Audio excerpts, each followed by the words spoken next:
Olá, galera! A gente vai falar sobre a prova discursiva do Tribunal de Contas de Minas Gerais. Eu, professora Júnia Andrade, venho aqui mais uma vez dar dicas sobre essa prova, que não é difícil, quero dizer logo de cara, porque CESP na área de controle é bastante previsível.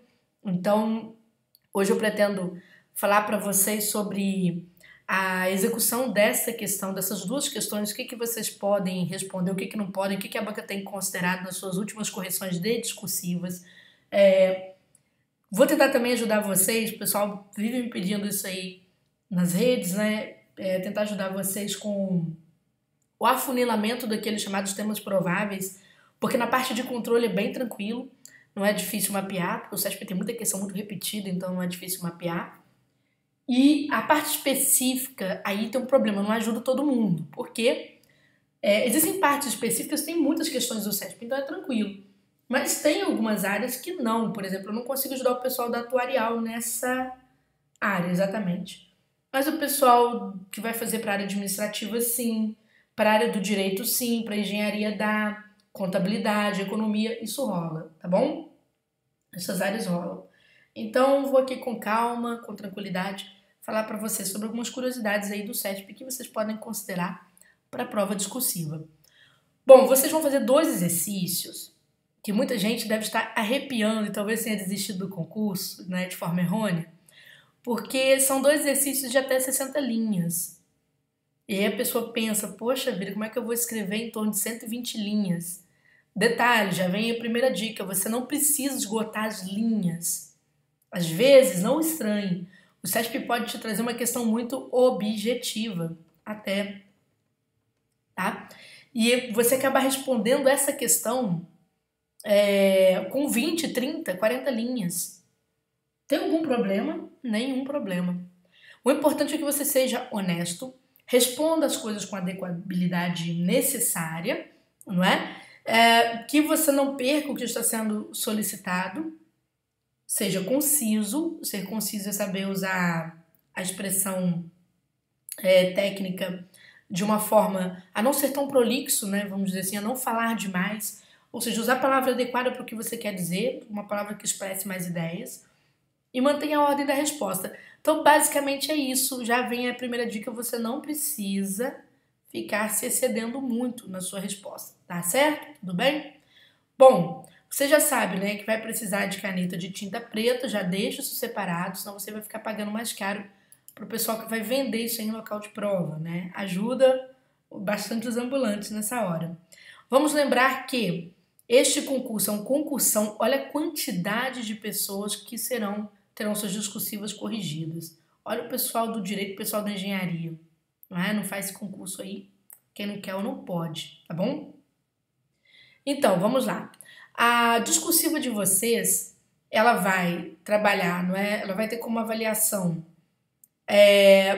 o domínio da modalidade de escrita também, só que português na FCC, gramática, gente, em função de uma fórmula que eles utilizam, em que você faz uma oposição entre o total de erros gramaticais e o número de linhas que você redigiu, aí esse número de linhas afeta, tá? Se você teve muitos erros gramaticais e escreveu poucas linhas, a sua gramática pode ter uma variação disso aqui, por exemplo.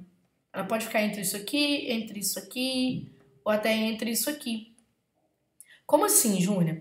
Cada erro gramatical, a depender do tanto que você escreveu, se você escreveu poucas linhas e cometeu muitos erros, você pode, cada perda gramatical pode te custar 0,08, tá?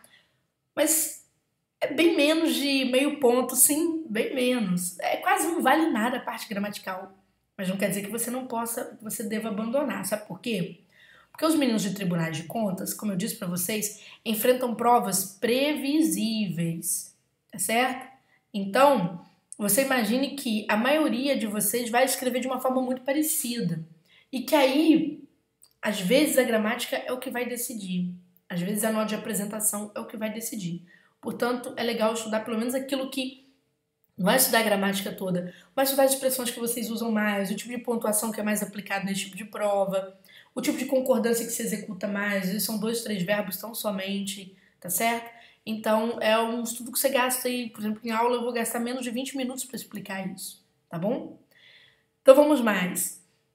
Vocês também terão uma nota, né, que vai avaliar a letra, a margem e a paragrafação, que é chamada nota de apresentação, tá certo? O SESP sempre retira, embora ele não seja tão explícito, mas está aqui. Eu mostro para você a apresentação e estrutura textuais. Essa parte aqui, a banca costuma tirar, vamos supor, a redação vai valer 20 pontos, né? Então ela pode reservar em torno de 2 pontos. E aí o conteúdo fica valendo 18. Isso aqui a gente só vai saber na hora que a gente está fazendo a prova, tá? Na hora que a gente recebe o espelho. Essa apresentação, como eu disse, ela tem a ver com a sua letra, sim. Tem a ver com a margem e com a paragrafação, com os parágrafos. Isso aqui é chamada correção tradicional do SESP, que não muda. Perdão, hoje tem mais elementos. Tem a parte de estrutura textual que entra aqui também, tá? Que é a novidade, ó. Estrutura textual. Esta é a novidade. Então vamos lá. Letra, gente, qualquer uma, desde que seja legível. Acentos legíveis. Cuidado com a uso da vírgula, tem que ficar legível. Porque o examinador do SESP corrige a sua prova numa tela de computador. Se a resolução for péssima, ele entende vírgula como ponto, tá bom?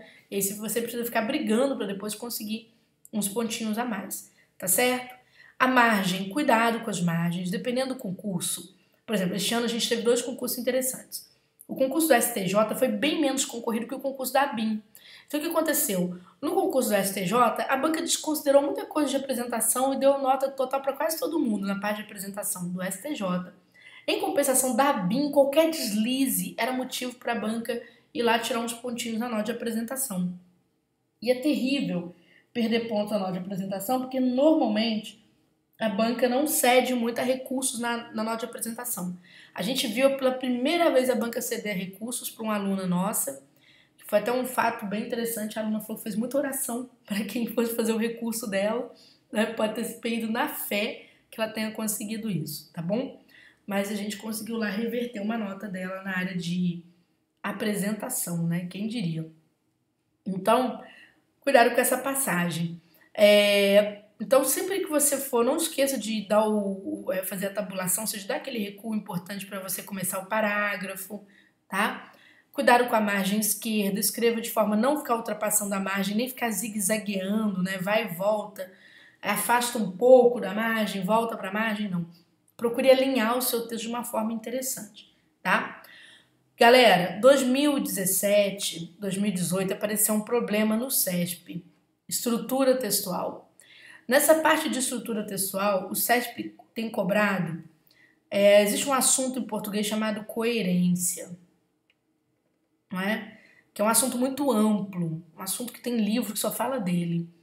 Então, dentro deste assunto, existe um subassunto chamado encaminhamento e progressão. O SESP está chato com isso daqui. Mesmo sendo redação de conhecimento específico, o SESP ficou chato com isso. Você pode ter letra bonita, margem bem feita, parágrafo bem formulado. Se não houver uma escolha de argumentos que sejam coerentes, ou seja, argumentos que combinam entre si, se você não souber fazer encaminhamento e progressão, o que acontece? Vai acontecer como um aluno do Tribunal de Contas de Pernambuco. Ficou muito chateado, por quê? Ele comparou a redação dele com a pessoa que ficou em primeiro lugar e ele ficou em 16º. Quando você olha o conteúdo dele, estava em 16º, está melhor o conteúdo, ele dominava mais aquele conteúdo do que o cara que estava em primeiro. Porém, o cara que estava em primeiro tinha redação de moça, tá? Não é um machismo, é uma brincadeira só. Tinha uma redação mais de moça, aquela coisa mais calculada. E o dele era aquela coisa mais... pegou a pergunta, respondeu aqui. Pegou a pergunta, respondeu ali. Ele não tinha... Era uma coisa um pouco mais bruta. Então ele chegou a uma conclusão muito triste. Ele falou, olha, o triste de observar isso aqui é que eu já entendi qual foi a regra. Porque eu peguei a redação do primeiro lugar e, infelizmente, estou bastante chateado porque o meu conteúdo estava melhor.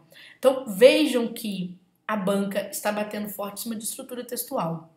Mas o que é encaminhamento e progressão, gente? Encaminhamento tem a ver... A progressão é a entrada do assunto novo, tá? Aqui é difícil explicar porque aqui é só dica. Então, entrada do assunto novo. Quando você ingressa com um assunto novo, você precisa criar um botão de retomada do assunto velho, que é o chamado encaminhamento. Então, se você fala, por exemplo, sobre um conceito ligado à aquisição e contratação pública, então você dá um conceito ali, daqui a pouco você vai dar as hipóteses, né, de exceção àquela regra. Antes de você citar hipóteses ali que excedem as regras de contratação, o que você faz? Você precisa puxar um assunto anterior antes de você entrar no assunto novo, tá? Então, isso virou um problema muito sério do segundo semestre de 2017 para 2018 e que se refletiu nas correções da prova do TRF, na prova da ABIN, na prova do STJ. A gente notou a presença disso aí também, novamente. Bom, vamos falar sobre algo importante que você não pode se esquecer. Eu espero que você não se esqueça disso.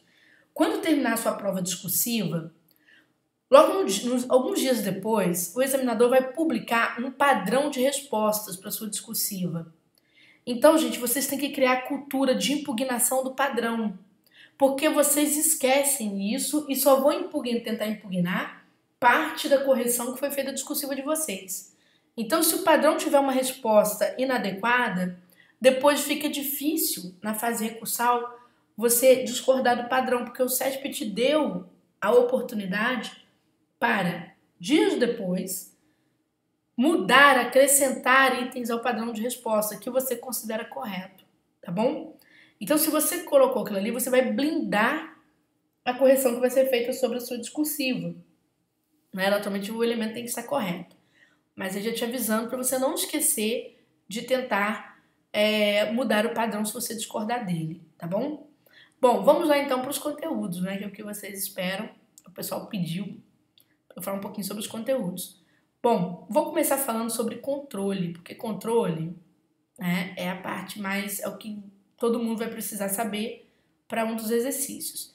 Gente, a banca é super tranquila na parte de exigir de vocês os conteúdos de controle externo, tá? Achei um deles aqui, pronto. Ela é bem tranquila. Não é que, veja bem, o que eu vou falar aqui pode ser... não é que o que eu não vou citar não vai cair, mas é o que eu vou apontar tem muita chance de cair, porque é perseguido pela banca, tá bom?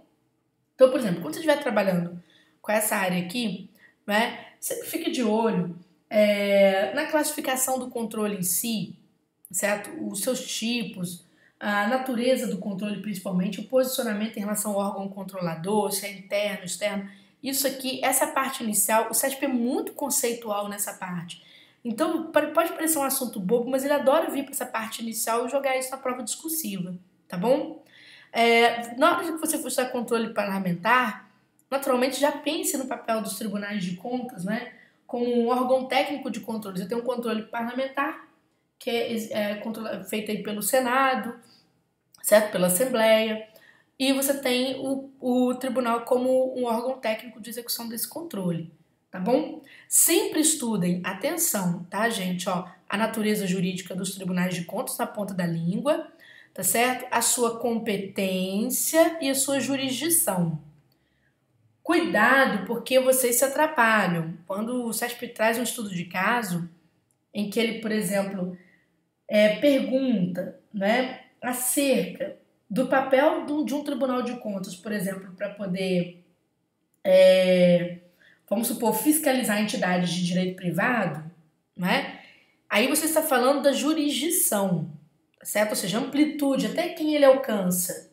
Ah, você viu que alcança sim, porque se a instituição de direito privado receber dinheiro público, ou seja, recursos públicos, então cabe a fiscalização dos tribunais. Então ali você está falando da jurisdição.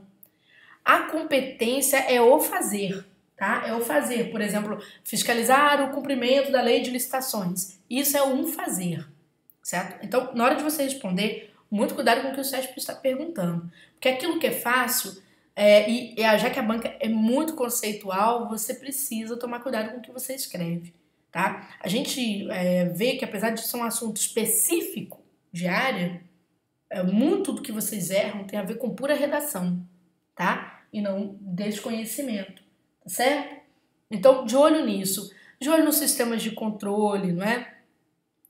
Sobre o papel dos tribunais de contas, papel das controladorias gerais, para você entender um sistema e entender outro, né? O chamado processo de tomada de conta em especial, não deixe de observar isso daí, tá bom? Fique atento ao regimento interno do Tribunal de Contas de Minas, principalmente na parte dos seus recursos.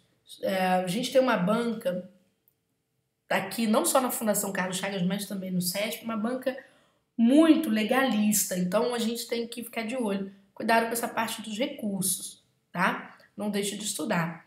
Essa parte aqui é bem interessante porque você precisa, ela é bem de decoreba mesmo. Por isso que o SESP acaba jogando isso na expectativa de que você se perca. Então, nessa parte de controle, eu chamo mais a sua atenção para essas partes, ó, os sistemas de controle, né? Que também você pode estudar, porque esse negócio é danadinho, tá bom? Então, de olho nisso. Bom, saindo daí, né, vamos falar então sobre as específicas. Vamos ver se eu puxo aqui.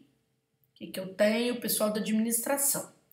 Gente, lá no quadrinho só tá falando assim, administração, vai ter uma questão de administração.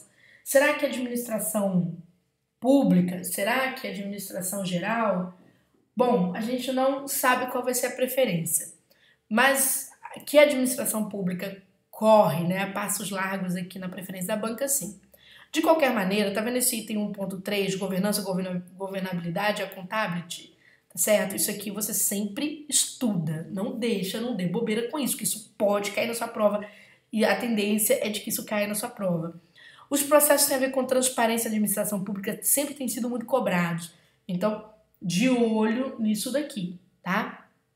A reforma do aparelho, do Estado, o SESP vira e mexe e volta essa questão, ok? Essa parte aqui mais de ferramentas, tá certo? De planejamento, de gestão, etc. Isso aqui o SESP não é só mais para concursos mais administrativos que você vai ver o SESP fazendo isso daí. Mas normalmente ele não é muito afeito a essa parte não. É a FCC que gosta bastante desse assunto, tá bom? Agora, saindo daqui, né, eu iria lá para a parte de administração pública. Vocês vão ver que eu falo de coisas parecidas, né? Aqui, ó, transparência, administração pública, controle social, cidadania, accountability. De olho nisso, tá certo? Você também precisa ficar de olho. Administração pública em relação aos modelos, não deixe de passar por isso. É uma questão boba? Tá certo? Mas principalmente na parte de estado regulador, não deixe de observar isso aqui não, tá bom? Nós temos também, né, a parte de governabilidade e governança, de olho nisso, tá bom? Tente entender também as políticas públicas do Estado brasileiro, tá certo? Todas as políticas aqui que envolvem, princípios que fazem parte dessas políticas públicas, porque a banca é bem principiológica. E, por fim, eu chamaria a sua atenção para esta parte aqui.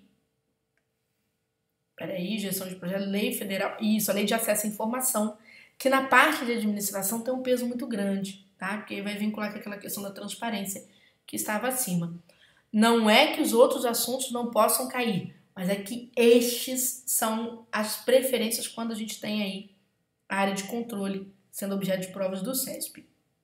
Quando eu saio disso daqui, né, eu vou atuar e, como eu disse, eu não tenho como colaborar, então não vou nem chutar, tá bom? Eu entro na parte de contabilidade, né? A banca vai trazer para vocês aí questão de contabilidade. O que ela pode trazer? Né? Normalmente ela tende a vir aqui para a contabilidade pública, não quer dizer que você não possa ter nada de contabilidade para os elementos anteriores. Mas na pública é interessante porque ela pode cobrar de vocês coisas que vocês ainda não estão esperando, como ciclo orçamentário, por exemplo. Porque tem bastante relação com a própria área, tá? Que é a área, né, de você entender orçamento público, os tipos de orçamento, bem ou mal a parte do ciclo orçamentário, né? Não tô achando aqui acho que com certeza deve estar por aqui mesmo, ó, ciclo orçamentário, achei. Princípios orçamentários, tá, gente? É muito principiológica a banca.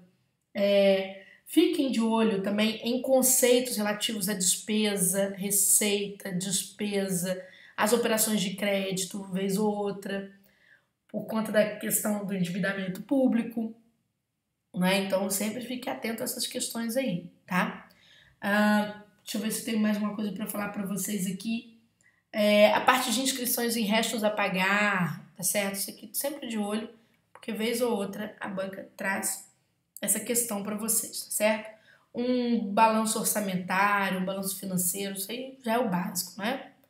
Então vamos mais. Saindo aqui da contabilidade, nós temos o pessoal do TI, não me arriscaria a falar, mas o pessoal de economia, eu diria que é muito importante que vocês estudem, deem vamos dizer assim, uma abrangência maior do seu estudo para a macroeconomia e para a economia brasileira, que acho que com certeza deve estar aqui na parte final, ó. É sempre assim, deixa eu ver aqui. Globalização, tá por aqui, não é? Macroeconomia, isso aqui, tem 2. É extenso, né, gente? É extenso. Mas a banca pede muito conceito. Então, naturalmente, aqui é difícil até a gente recortar o que ela vai pedir de vocês. Muita coisa ligada à política fiscal, política monetária, né? Para você pensar a questão dos blocos econômicos, acordos internacionais e retaliações está muito em voga, tá? Então não deixe de pensar essa questão, tá certo? Os organismos multilaterais que nós temos hoje, vejam que o mundo teve que se redesenhar agora por conta da política internacional dos Estados Unidos, né? Então, de olho nisso, tá certo? A participação do setor público na atividade econômica, que é um assunto também que está em voga, o CESP gosta de assuntos em voga. Dívida pública, ó, compaixão, tá? Compaixão, estude isso com paixão, tá certo? E depois você traz a questão para o lado da economia brasileira. A partir daqui você vai estudando a evolução da economia brasileira, porque é sempre interessante, o CESP gosta de solicitar isso daí em prova. Então, vamos mais. E aí, eu entro aqui na galera do direito. Direito administrativo, gente, eu vou até fechar a questão, porque a banca é muito previsível nesta área. Por exemplo, qual foi o último Tribunal de Contas? Meu Deus, agora eu não lembro. Mas houve um Tribunal de Contas recentemente que um professor elaborador nosso acertou a questão. Ele pediu atos administrativos, para ser uma questão muito simplesinha, não é? Os requisitos, tá certo, desses atos administrativos, a questão de se há revogação, anulação, cassação, convalidação, isso foi pedido. E ele acertou isso em prova, tá? Então houve isso aí em prova. A parte dos poderes, né, a questão aqui do poder dever, e vai estudando os tipos de poder, que parece uma questão muito simples, como eu digo para você, o CESP hoje tem apostado no simples, para deixar vocês à vontade para escrever, porque ele vai tirar nota em estrutura mesmo, então, né, ele não está a fim de ver zeros. Mas eles naturalmente vão pedir bastante coisa ligada a poder. Licitações, durma e acorde com licitações. Esqueça que você tem uma namorada ou um namorado, pense em licitação dia e noite, se apaixone por este assunto, ou seja, todas as formas de contratação, até mesmo as formas de contratação especial, tá? Esse regime diferenciado de contratações públicas. Estude tudo que está ligado a isso aqui, formas de contratação, tá bom? A questão ligada também, né, aos contratos administrativos, não deixe de observar, certo? Contrato administrativo aí, Lei 866, né, na veia para você estudar vamos dizer, esse cercadinho, porque isso daqui não cai não, isso chove na sua prova, e é um pecado você ir para uma prova de controle sem saber 866 de cabo a rabo, tá? Não pode deixar de saber disso aí não. Bom, enfim, aqui para o direito eu me situaria mais ali naquela passagem, até estudaria alguma questão ligada aí nas parcerias público-privadas, leis das estatais também, não deixaria de estudar essa parte que não, a parte de concessões, que aquela parte tem a ver com a descentralização administrativa. Então daria também uma olhada aí com mais calma. Olharia, né? Daria uma olhada interessante. Agora, o pessoal da engenharia, poxa, é super bacana, porque o pessoal da engenharia, o que a banca vai te pedir? Projeto básico. Ela adora pedir isso daí. Projeto básico, certo? A concepção desse projeto básico, Isso de licitação de obras públicas. Tudo que está envolvido com isso, que é isso que eles vão cobrar de vocês. Não sai muito disso não, tá? No máximo, um licenciamento ambiental, mas eles não são de sair disso daí não, tá bom? Bom, gente, então essas são as dicas gerais. Agora eu vou dar uma dica final, que é para poder amarrar a questão. Como eu disse, prova do CESP é difícil? Não, não é. A gente é que torna a coisa impossível. Quer ver? Eu vou abrir aqui uma prova. Estou até mexendo aqui nessa prova. Vejam só. Aqui nós temos uma prova que foi do TCU. Eu quero mostrar para vocês, vou provar para vocês que não é tão difícil assim. Vocês têm que ter paciência com a prova de vocês. Por exemplo, eu lembro dessa questão no TCU, quando o pessoal encheu assim a minha caixa de e-mails pedindo recurso contra essa questão. Então vamos lá. Que muita gente não sabia, inclusive aconteceu até mesmo o professor virar e falar: poxa, eu não estava esperando que viesse isso aqui, né? Fez a prova, não estava esperando que viesse isso. E veio. Então preste atenção.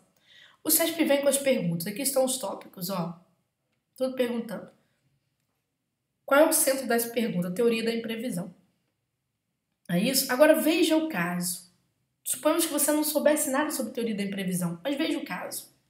Tendo em vista que a inexecução sem culpa dos contratos administrativos pressupõe a existência de uma causa justificadora do seu inadimplemento, e que, nesse caso, a não responsabilização do inadimplente se fundamenta na teoria da imprevisão, discorra sobre essa teoria.